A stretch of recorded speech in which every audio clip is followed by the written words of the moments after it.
বেশ অনেক দিন পরে আজকে তোমাদের সাথে আবার কথা হচ্ছে। আমি যেভাবে পাতলা মাছের ঝোল করি আজকে তোমাদের সাথে সেটাই শেয়ার করব। তোমরা সবাই জানো মায়ের পায়ের অপারেশন হয়েছে, এত বড় একটা অপারেশন, তো সমস্ত দায়িত্বটাই আমার ওপরে। আমার ভীষণ ভালো লাগছে এটা পালন করতে। তো মাকে আমি যেভাবে আজকাল মাছের ঝোল বানিয়ে দিচ্ছি আজকে সেটাই তোমাদের সাথে শেয়ার করব। মাছটা প্রথমে ধুয়ে তুলে নিয়েছি, তারপরে কড়াইতে একটুখানি অল্প পাঁচফোড়ন আর কাঁচা লঙ্কা ফোড়ন দিয়েছি। তারপরে টমেটো কেটে রেখেছিলাম, দানা ছাড়িয়ে অবশ্যই, সেটাকে ভালো করে কড়াইতে দিয়ে ভেজে নিয়েছি। সবজি দিয়েছি, তারপরে অনেক রকমের সবজি কী কী ছিল, আলু, পটল, ঝিঙে আর অল্প একটুখানি ওই 4 ফালা মতন কুমড়ো দিয়েছি। কুমড়ো সবজির তরকারিতে আমার ভীষণ ভালো লাগে খেতে।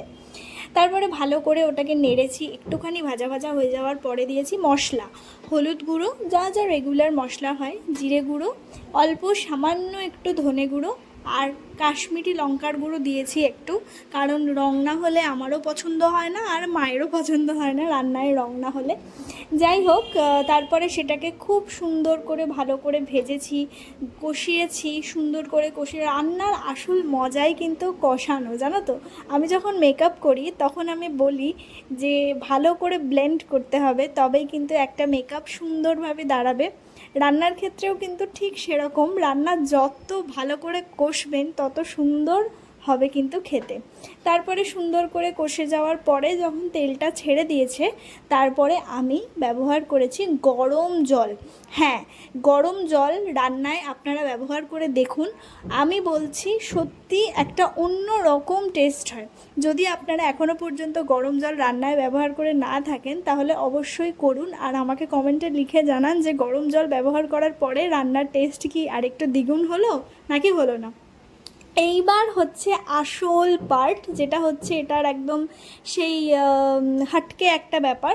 সেটা হচ্ছে আমি আদাটা দিই একদম শেষে, ঝোলটা ফোটার পরে। এতে করে এত সুন্দর একটা গন্ধ বেরোয় না, খুব সুন্দর গন্ধ হয় নিরামিষ যে কোনো ঝোলে। তারপরে আমি ভাজা মাছগুলোকে এক এক করে দিয়ে দিলাম। তারপরে আর কি সুন্দর করে ফুটে উঠলো আর নামিয়ে নিলাম। ধনেপাতা থাকলে দেওয়া যায়। আর একটা জিনিস যেটা বলতে আমি ভুলে গেছি, সেটা হচ্ছে নুনটাও আমি মাঝখানে দিয়ে দিয়েছিলাম যখন আমি মশলাটা কষছিলাম।